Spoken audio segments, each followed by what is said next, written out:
If you've made a mistake, what did you learn from it, right? Absolutely.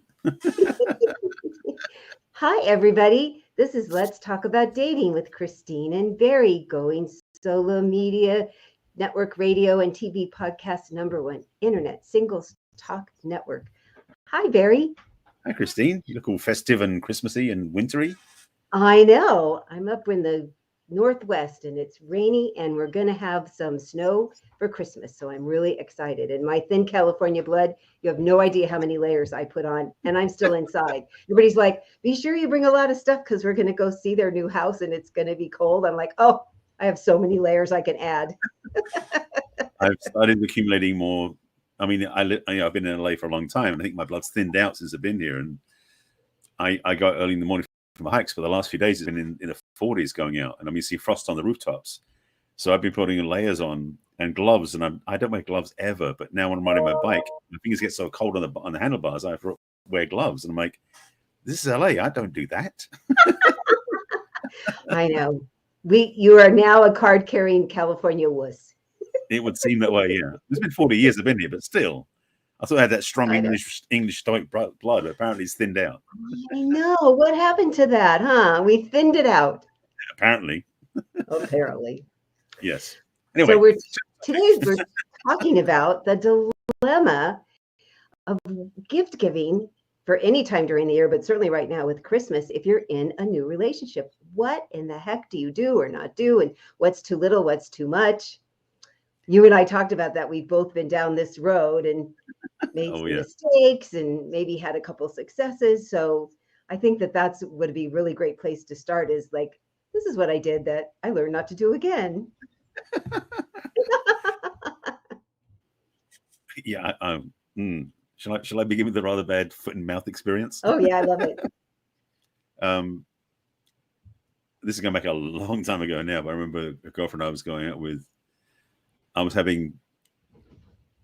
Basically, I knew it wasn't going to last. I really knew clearly that we weren't going to have it together. But I chose to break up with her on Christmas Day. Right. That was a bad gift. Yeah. And it's funny because the Christmas gift I bought her was on my doorstep the next day. Like, she returned it. Yeah. So I mean, let's just say that I was very, very, very. I didn't understand. Yeah, thank you. Wow. Thank you for that, CC. I mean, I was in my 20s at the time, but I didn't understand how to be more compassionate, caring, smart around the holidays.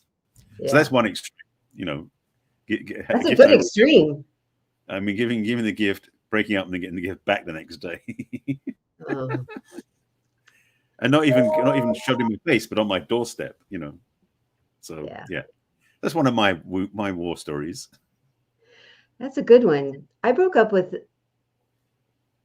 the guy that I dated right before I met my late husband. And I'd given him we'd been going out for a year and a half, and I gave him a very nice birthday present. And then I broke up with him right after his birthday. He didn't return the gift, which I was glad about. But it made me think about that when you said that he could have returned it, but it was engraved. Yeah.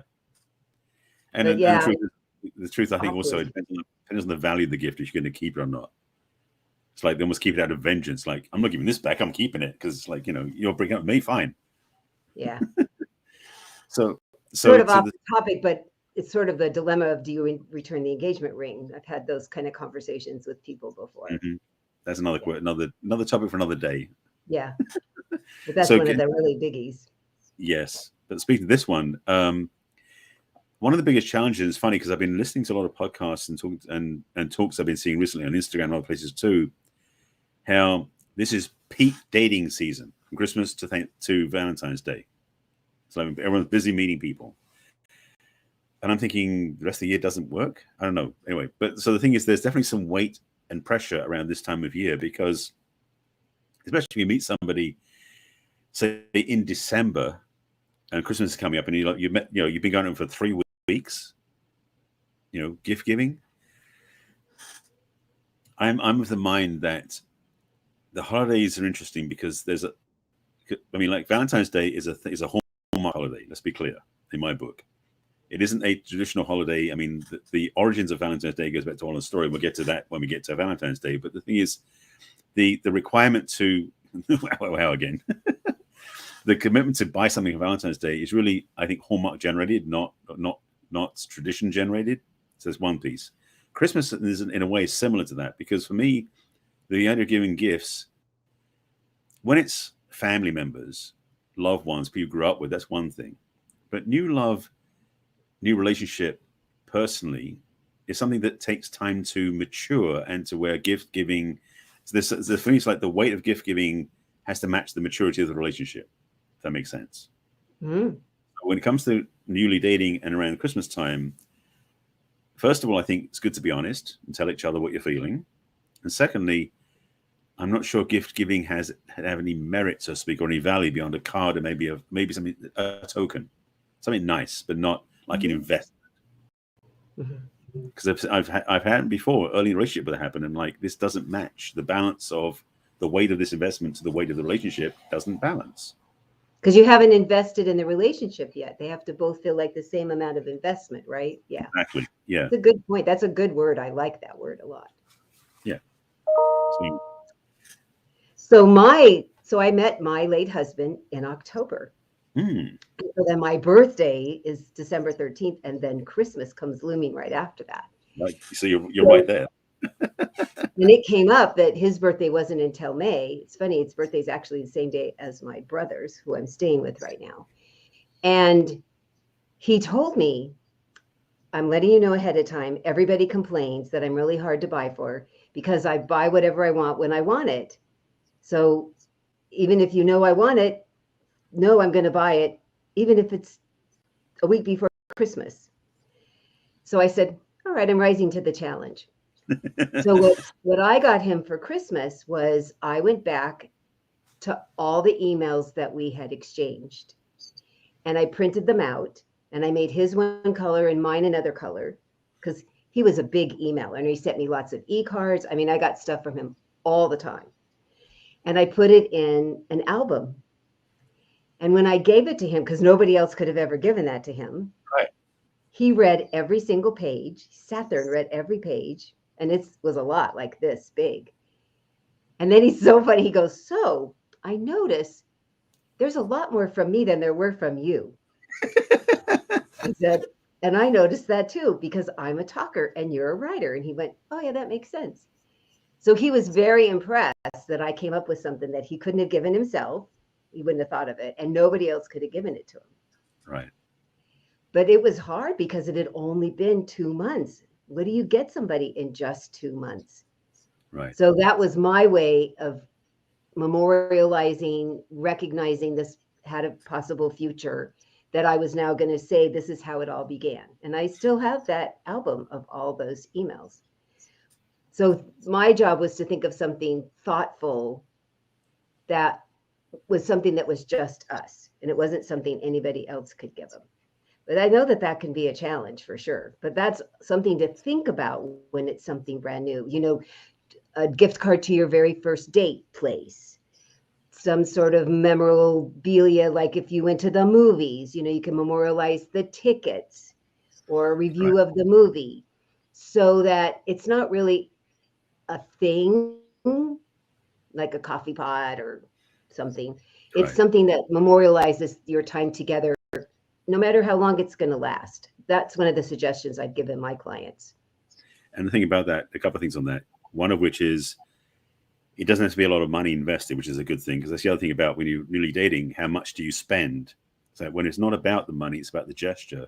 The other part is, and I was thinking about this when you were talking, is like, if you create something, especially if you've got some hobby or skill set you have that you maybe haven't shown your partner, you know, maybe you do pottery. I mean, I'm just throwing things out there, or crocheting, is make something that you can give your partner that has value, because it's your labor, your effort, your blood, sweat, and tears, so to speak, in a way, maybe not that much in it. That wasn't like spending $400 at a hotel, you know, at some boutique store or something. Yeah. So there are many ways you can give gifts that are not monetarily based, but are value based. And that's a big piece, by the way, is difference between the money you spend versus the value you invest.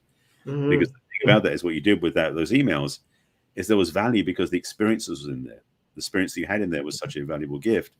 And to put it in a way that he could see, like, because he knew those emails had already been sent over that period of time, but to have them all together in a way that was surprising, mm-hmm. a lot more value in it. So one of the biggest things I would talk about and really recognize for people is that when you give gifts, especially to your loved one, again, back to weighing the scales. It's like the investment is in the value, not so much in the monetary cost. Mm-hmm. They might be the same thing, but rarely. But oftentimes it's the value of something. Sentimental value has more impact than the monetary out-of-pocket expense for somebody. If you're trying to impress your partner by spending lots of money on them, you may be going about it the wrong way. Mm-hmm. And such a good point when you talked about something that you have a talent or a gift for. You're spending your time. You just didn't go on Amazon and order something that shows up on their doorstep. You took time. So one of the things I would add to that, because my brother's an amazing cook and baker, is if you make them some food, homemade soup or bread, because you're the bread maker. So you could make wonderful loaves of bread. If you go, oh, I know that she likes rye, or I know she likes sourdough, or whatever, you could now make something very special for them. Like around here, my brother always sends us home with banana bread, and my nephew wants nothing in it, and I want nuts, cranberries, and chocolate chips. So he knows to make all these different of bread. I am the 49.8 weight in my checked bag, but I make sure I am 40. This time I was 43.5 because I want to fit that bread in there. You won't believe the stuff I pull out of my bag so I can bring bread home because it's really dense. But not only do you spend the time, but you're being so thoughtful that you've thought about what this person would like, and you buy the ingredients, and it's like putting, maybe not love because it's early, but caring, appreciation for this person that you're now putting in this thing, and you wrap it pretty, get cellophane and a ribbon and a nice card. I mean, I think that's really thoughtful. And wouldn't most people like something to eat? I would. Yeah, because the thing about it is, from the other side of it is, one of the questions people have about the gift-giving dilemma when newly dating, especially around the holidays, is like the rule is, I've been with them that long. How much do I spend? That equation, which doesn't make sense. No, but everybody says that. I'm glad you said it, because we do it in our head, even though we would deny it. Exactly. And I so don't think like that. Duh. And it's the thing we do. It's like, how much do I value this relationship in monetary expense? And it's like, you're comparing apples and oranges. It doesn't fit that way. No. But we think that if we give something to that person, then that's the thing about the gesture. If it's something that the person's going to value, you give them. So if we just switch the whole thing away from the monetary cost of something, the Amazon click to place order, and we say, what have I spent the time creating for that person? Yeah. I mean, it could be a scrapbook. It could be anything that has that value. I mean, personally, I would say, and yes, I do a bread thing, I know. However, I'm not sure necessarily for Christmas, giving something that's consumable is always the best choice. I mean, something that's, like you said with emails, like, a scrapbook or something that you've made that has longevity, I think sometimes has more impact because extends beyond, because once you've consumed it, it's gone. But if you have something you can keep, a keepsake, again, like the movie tickets, you put them in a little frame, those sort of things can have memories that can last for years. Mm-hmm. So I'm just saying, that's my preference, was something that has that for me has longevity. So that's a different thing. Again, early on, maybe it's something consumable, something simple that's playful and fun and tasty. Yeah, great. But if you're doing something you want to have as a gift that has legs, so to speak, there's something that is more permanent or more durable. So just a thought. So one of the things I could think of, because my brother also does canning. He has fruit trees and berry trees. So what somebody that has that could say, you put it in, a canning jar, and then the card says, return for a refill. That's nice too. Yeah. So I'm thinking with bread, you could put it in a really cool container, maybe not what you baked it in, but could be what you baked it in, and then say, when empty, return for a refill. That could be a fun way to now give something that, because it made me think about it when you said, oh yeah, it's gone when it's eaten. And then also people are so generally consistent with taking selfies when they're out doing stuff, that you take a little grouping of the selfies that you took either all at one time when you were together or over, if you've had 3 or 4 times of being together, and put that in a nice collage. That would be a really fun thing to give somebody. And that's the other part, is that we are so digitally trained now with digital media. So our phone cameras are the go-to cameras because the one we always have with us. But what if you did take the time to go get a nice picture printed out? I mean, if you have like a photo print at home with glossy paper, great. But then what if you go get a frame, put it in a frame so you can give them as a gift that way? Yeah. I mean, these are all, quote, cheap gifts financially. Very expensive. Yeah, but the value in them is good. So that's the thing, is you shift the focus away from the cost of something to the value of something. Mm-hmm. And the effort and the time and the thought. Yeah. I think because I'm a big sucker for thoughtful. That's really big to me. So one of the other gifts I've given is gift certificate in an album of a back rub or a pedicure. Mm-hmm. And I have to know somebody pretty long before I give them the blank ones they can fill in. I don't usually give those in the beginning, but I've given those farther into my husband had one of those. Yeah. So, but if you like going to the movies, a movie of your choice, and that's really thoughtful. And you get a tiny little album, with the little slip-in papers, and just, that's perfect. 5 or 6 gift certificates that are personally fulfilled by you. A conversation where you get to do all the talking. Oh, wouldn't that be a cool thing to have? If I reproduce that a few times, I think I'd like more than that. I like that. The other thing that's fun for me, this is something to do with my brother when I was younger, is I would love to make disguised gifts. So I remember I did one for him once where I bought, it was like this back when regular record albums were still a thing, when they were like LPs. Yeah. But LPs are very obvious when they're gift wrapped. They're flat and they're square and that's it. So I thought, what can I do? And I found a wardrobe box. It stands about 4 foot tall and about this wide. Yeah. And basically I stuffed it full of paper. and I taped the albums on the inside of the box, so you weren't going to find them when you went in there. And then wrapped it around it, did all sorts of things. And that was one thing I did. And that was one time. And he got so pissed off on me because he pulled everything out and he couldn't find them. So like, it's an empty box. I said, look on the sides. Merry Christmas, empty box. Right. But another one I did, it was a similar idea. And especially right now with Amazon, it's so easy to do, unfortunately, because Amazon is so prolific with the boxes, is you create like Russian nesting dolls. Uh-huh. Where you have something like a piece of jewelry or something earrings. I remember I did that once with earrings with a girlfriend. Was put it was in the box, in a slightly bigger box, and each box was gift wrapped separately. Oh. So you have to unwrap every single box. So even though the earrings are probably only $50, something like that, I can't remember what they were back then. But the effort, and I mean, I spent a lot of money in gift wrap too. But building up the layers and layers, and the box ended up being probably about 3 or 4 foot wide, but it's like 4 or 5 boxes inside of each other. So the surprise was so fun, but it's also the excitement of like layer upon layer upon layer. Because again, one of the things about Christmas is unwrapping presents. Yeah. So it's almost like the more presents you have to unwrap, the better. Even there's only one gift in the middle of it all. It's like getting 5 presents. Yeah, I mean, it was one thing, and she loved them anyway. She loved earrings, so that was cool. But the thing was, it's one thing is to give them something, but if you make the actual process of giving more fun, more unusual, that adds to the joy of the experience. So I think it's worth doing personally. And the anticipation of, there's another box. Oh, there's another box. And right. Whoa, the boxes are getting smaller. I think this could be good. At least that's how I would think. Yeah, some people go, it's not as big as I thought it was going to be. Oh dear. So I'd be going, little box probably means jewelry. I think I'll be okay with this. Right. Now you know how I think too. I guess the secret's out. Indeed.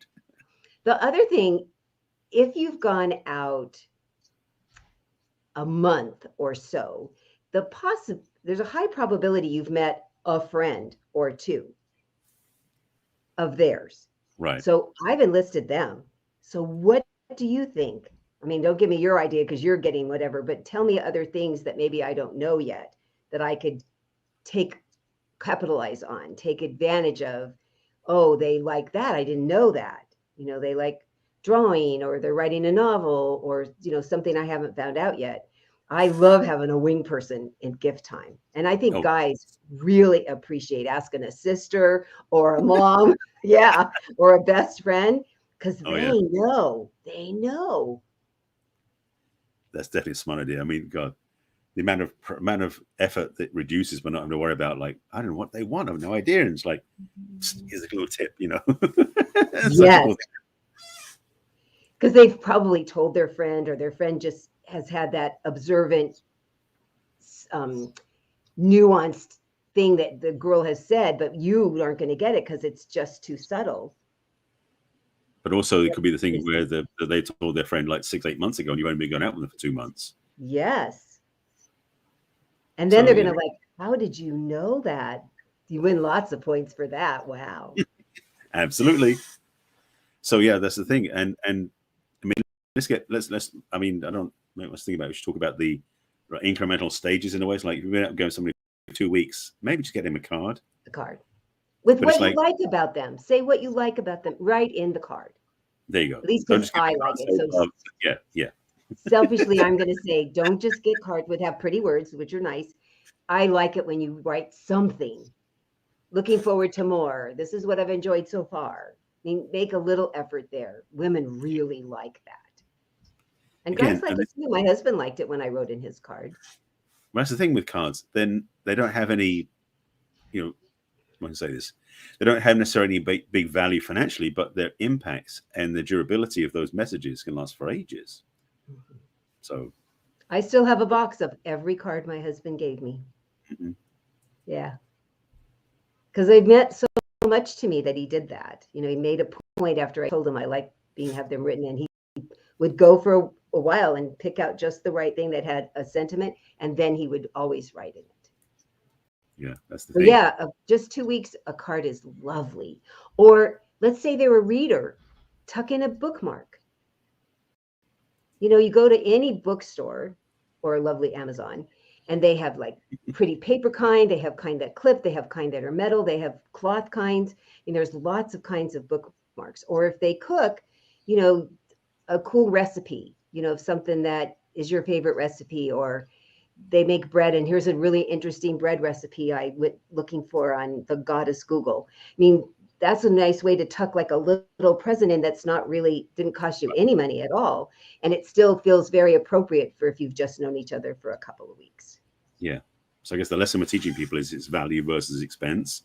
Oh. And also making it something that has impact without being a big thing out of pocket, because you don't know if 2 weeks after Christmas, you may not be together anymore. Yeah, that's a problem.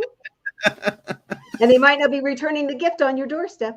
That was a lesson I learned once. I didn't learn it a second time. That was clear after that point. So I have to ask, how did it feel when she did that?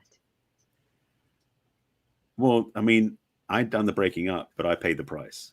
So it was kind of like a boomerang in a sense. Like, I know that I had upset her and wounded her by my poor timing. But in a way, by putting the present back on the doorstep, I felt like I sort of, collapsed internally. I felt like disappointed.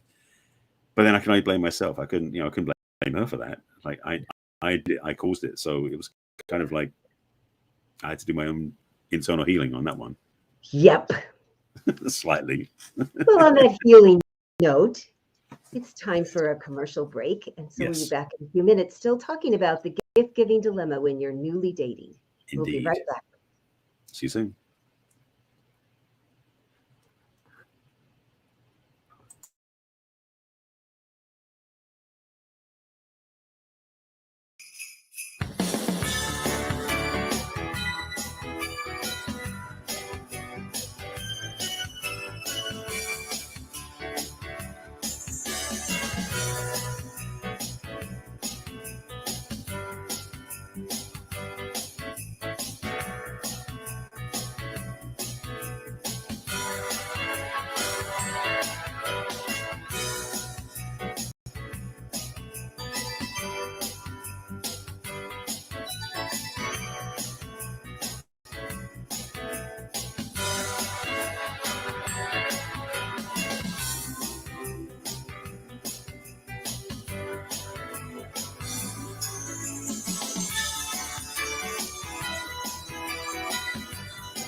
And we're back.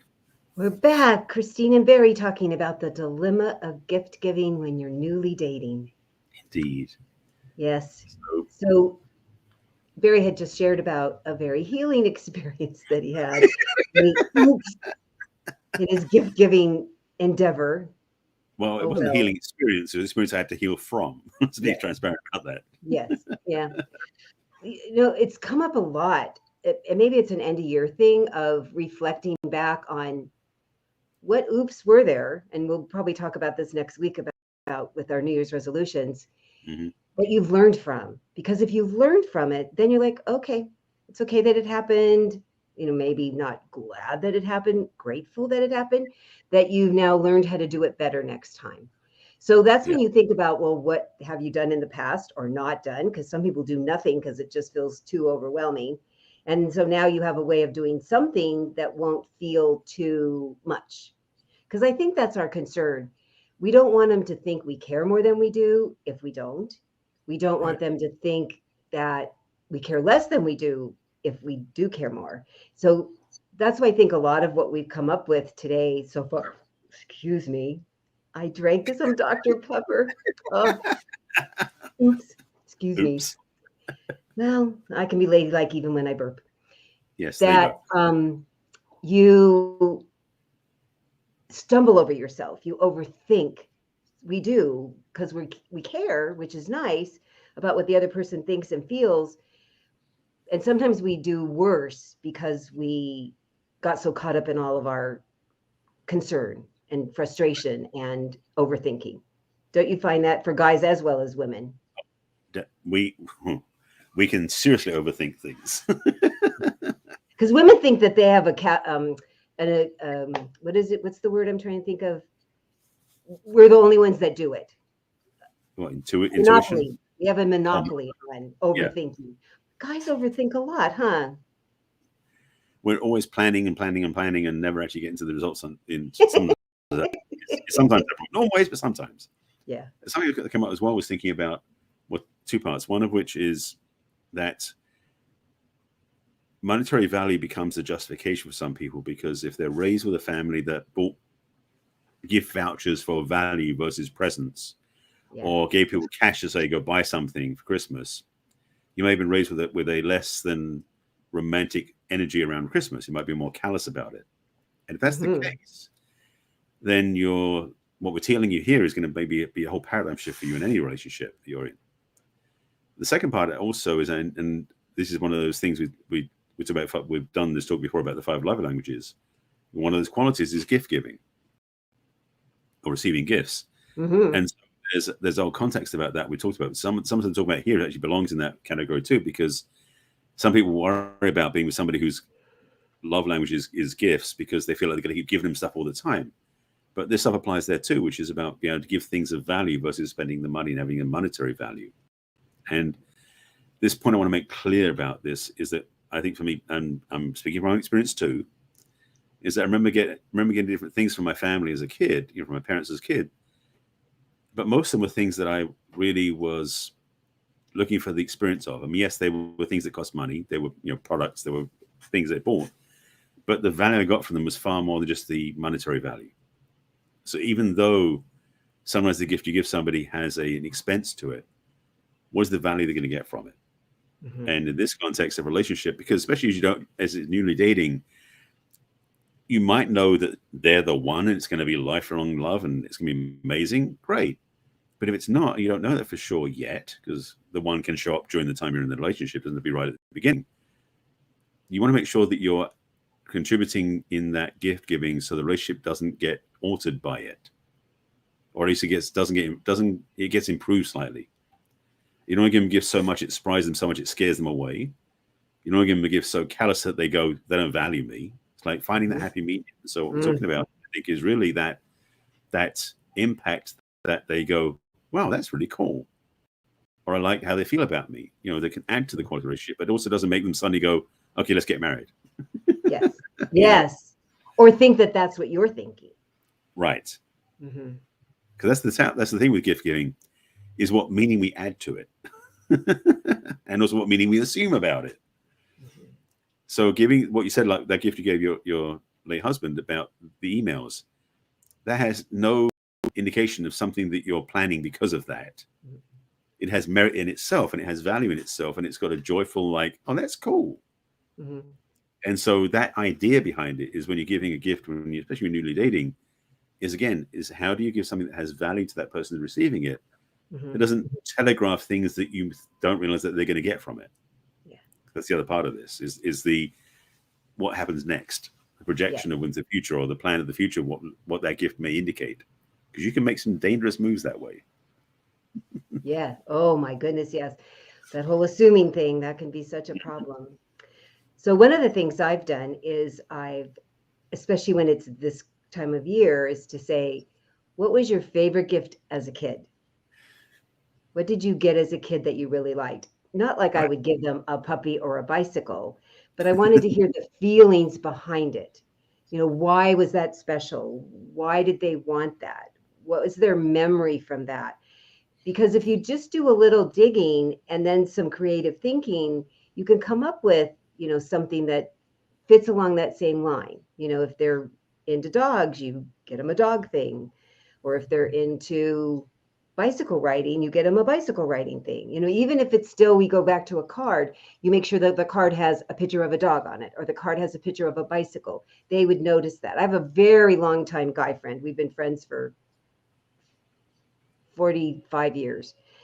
And lately, when he sends me my birthday card and my Christmas card, the stamps have gotten so creative. And this time they had cowboy boots on it because of how much I do with horses.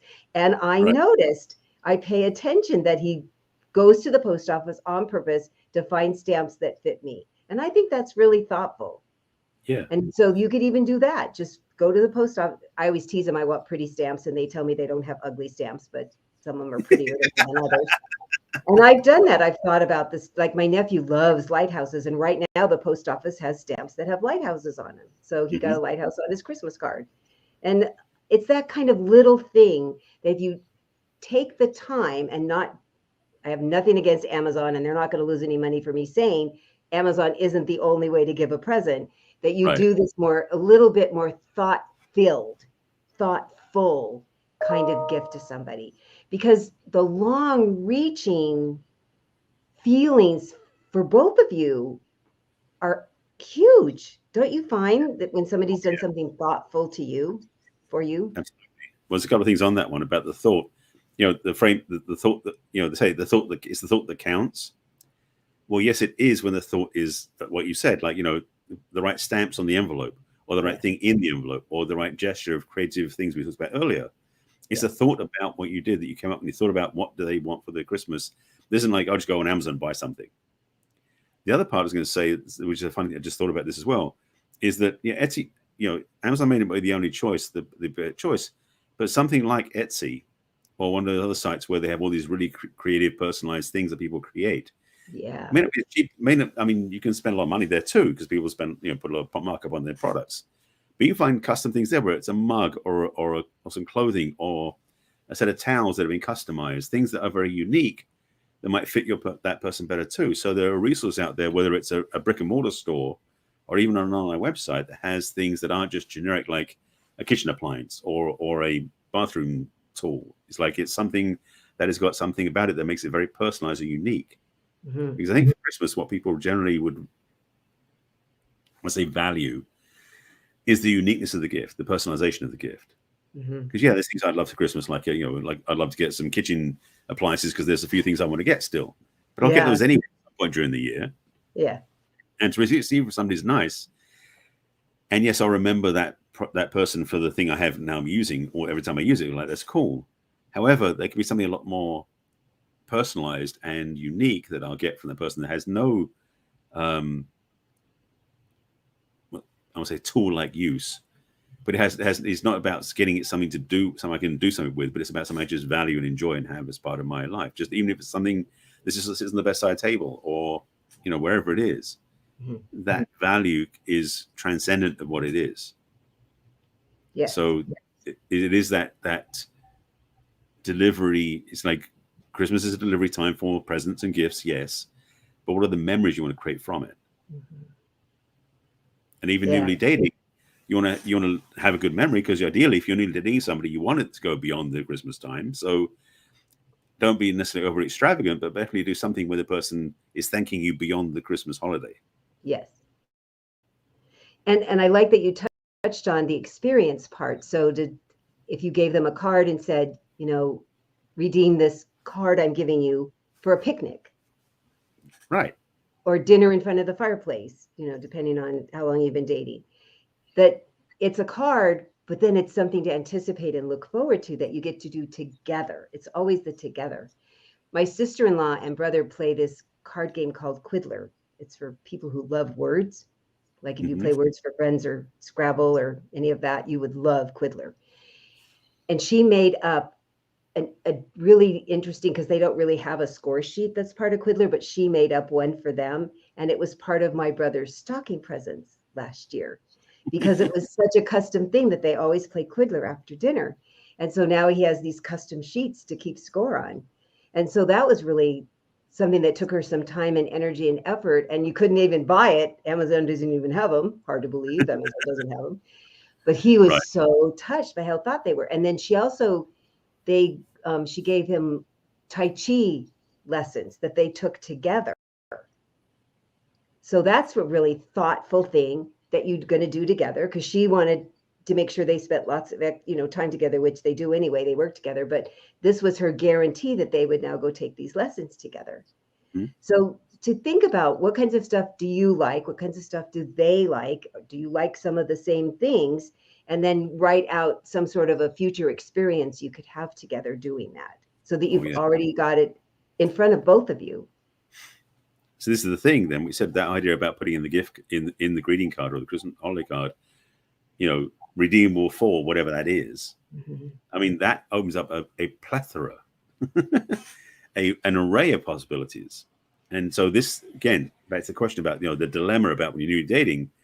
Well, what would you offer that person where you are in this particular point of your dating experience? So you could offer them a loaf of bread of their choice. There you go. Because you really, pardon me? You keep coming back to bread. Well, because you're the baker. I love your pictures. They make me hungry all the time. Well, and apparently your brother is too. Oh, yeah. Oh, yeah. You're with him now. So. Yeah, we're having lots of homemade bread right now.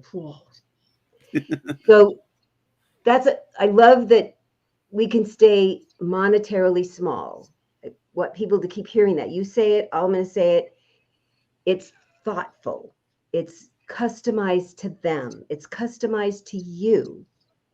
What do you like doing? See if they like doing it too. Right. Gosh, I'd like to take you and do blah, blah with me. Let's go axe throwing. That's like the latest thing. People are throwing axes at targets on walls. Maybe they've never tried it before and let's go try that together. Or go-kart riding. There's so many fun things or escape rooms. That's another big thing. That you offer this person an experience to do with you that is not very expensive at all.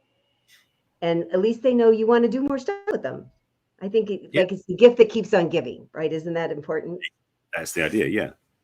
But it is something, and that's the thing about the expense part of it, because I remember, again, back in my 20s, the idea was that giving a gift, you had to use this thing about, I remember this experience of being at Christmas time going, how much did they spend on me? And I make sure I match the same amount I could spend on them, and I don't know what it is, and they didn't tell me, and I've had that argument in my head many times over the years. I'm sure other people have too. This point we're making here, and I wish I knew this back then because it saved me a lot of trouble, is what is the value I can provide in my gift to them that has not based on price or anything like that. Because the thing is, being unique and customized, it is worth so much more money than anything else because it's personalized. It's a masterpiece, sort of thing. Yeah. So why not play with the idea that you have a value to serve, give, and create through your time and effort and love that is worth exactly what it is that you think you should give somebody for the new for Christmas, because you're dating over so much time. Yeah. Because that's the thing. There is no formula to go, okay, we've been dating 6 weeks. It's Christmas time, so just spend $75 on them. It's like, there's no formula for that. No. So this thing we come back to is we need to blow that one out of the water and say, here's the thing. give what they will find valuable, that is going to make them smile and ideally be happy, and ideally find you more lovable or more attractive. So the things you can do for them, I mean, I number of times about buying perfume and cologne or jewelry or other things. Those are nice, but they're almost passé in a way, because they're almost too easy. Well, easy is not the right word, but they're too convenient. It's like they don't have any. And that's the thing is, I know Christmas presents sometimes have been bought where the amount of effort was minimal. Yeah. And it's like, especially like with Amazon, it's like you just like click done. Oh yeah. If you spend 3 or 4 days working on something to give them that has value, your heart's in it. They're going to feel that. So why not? I think that's one of the things of Christmas can be more fun, is that you've put the time and effort into valuing them. So you create something for them to have as a memento or as a tool that you develop them, like you're saying with your brother and his wife. That having the score sheets, that's something that took some time, some effort, some creativity. That isn't something you can buy anyway, but he gets to use it and love it and go and really appreciate it from a much more. I mean, it definitely made him closer, I'm sure. So yeah, my brother got such a kick out of it. Yeah, that's a mindset thing. So thinking through that alignment, I think that's probably the biggest recommendation we can give people, and this, especially newly dating, but even if you've been dating for 10 years or in a relationship for 10 years or married, whatever it is, to put at least that much or something in the Christmas holiday gift giving bucket, something like that all the way through. And yes, you can accessorize with things you buy down the road as you get longer into a relationship. Yeah.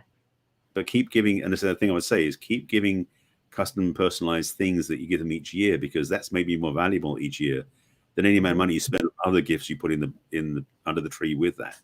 Yeah.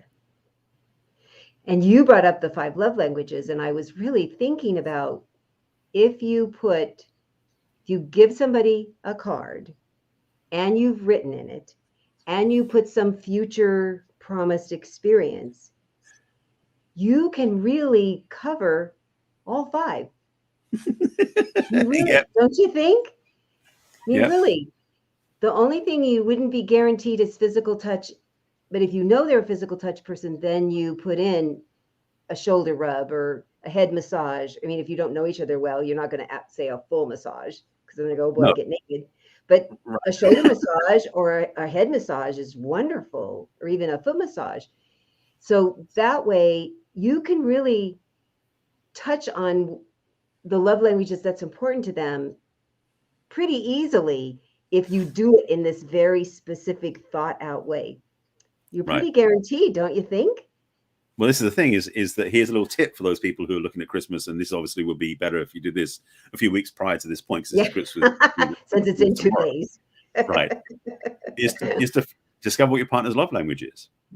I mean, early on, I would do it anyway, because frankly, when you know the love language, it gets easier to discover the way to love them more for their benefit. And also, by the way, know what your own one is as well. Oh, yeah.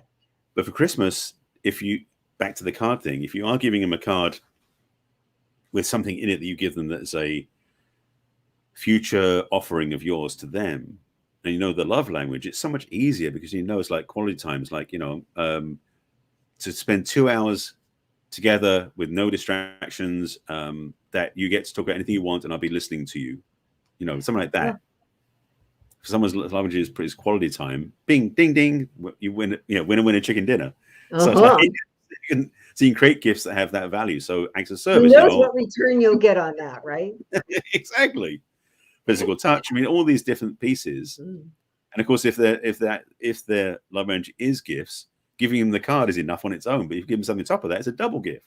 So no matter what the love language is, you can create. Because it might be their second favorite love language, right? Exactly. Yeah. So the idea of being able to create gifts that match their love language as well, that's like double points. So I hope this is going to, I think a lot of these are going to help people be much more relaxed about their gift giving experience and gift receiving experience, because this is not that, these are not brain teasers, and then also not wallet emptiers. Because I've certainly a couple of times experienced, oh gee, thanks, gosh, thank you, and you couldn't have missed the mark more. Yeah. You are 180 degrees off. Even when I think I'm being really thoughtful, it's happened not too often to me, but it has happened. And you both feel a little flat. I mean, they're grateful that I made the effort, but what I did was so not them.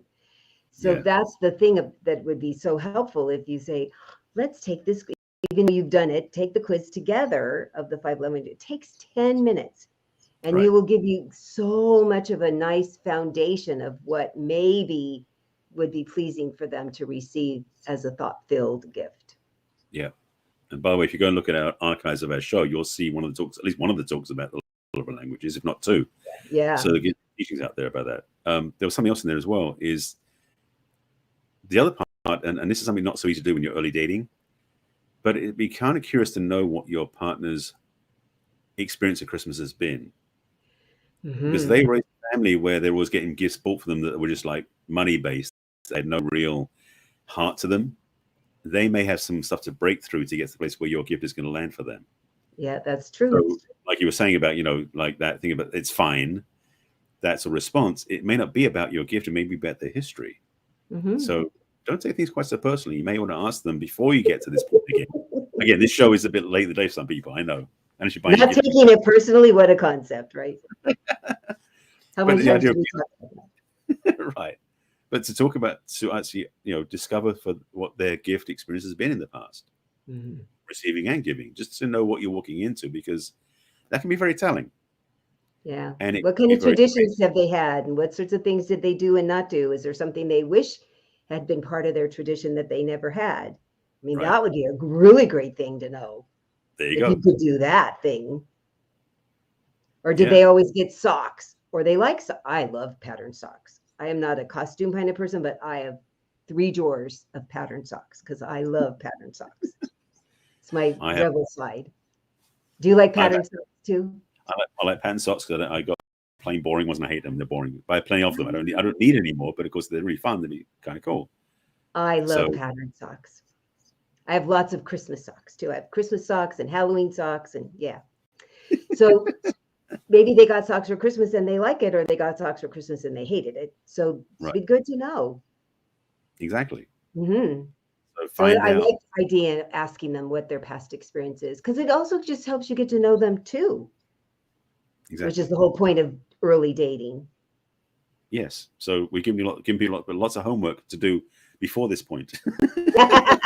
If you had a time machine. Well, also, if you're planning to buy the present tomorrow, you still got 24 hours. Oh, those people that go, my dad, he always shopped on Christmas Eve. He thought it was fun. He would go buy all his presents on Christmas Eve. It was his thing. The idea of doing stuff on Christmas Eve nowadays is horrendous. But the other part is all the gift wrapping is going to take forever. So that was not something I like doing. I've done it before once or twice when I'd like get last minute gifts on Christmas Eve. But I never did them all at once, all of them, because there's too much work to prep everything afterwards, and the amount of tape and it's too much. And then they're just going to rip them all off the next day. They don't even sit there looking pretty for a while. Right. And that was way before gift bags, so he really did have to wrap everything. Yeah. Because now you can just plop it in a bag, maybe with tissue, and you're done. It's the easy way out. It's like we've gone so far away from the old idea of like 17 layers of gift wrap and all that stuff. I mean, the things I used to do was just, I got crazy. People used to make a present, then they'd wrap the present. Yeah. It would sit under the tree for a week and you'd shake it and carry on about what it is. Yep. So we're going to help people not be like that. Because for me, I get so much pleasure out of watching somebody receive something they really like that I was responsible for. I feel like I get just as much as they do out of it. Oh, the joy of giving a gift that somebody loves. Oh, that's bonus. Yeah. Yeah, that's the one of the things. But and so it's also, in some ways, what we're talking about here, it's selfish because what you're doing is giving someone a gift that they will value, which means you get more value out of giving it to them. Everybody wins. So I'm going to say it again. You've said it a bunch of times, and I'm going to say it again. Value does not have to have anything to do with money. Right.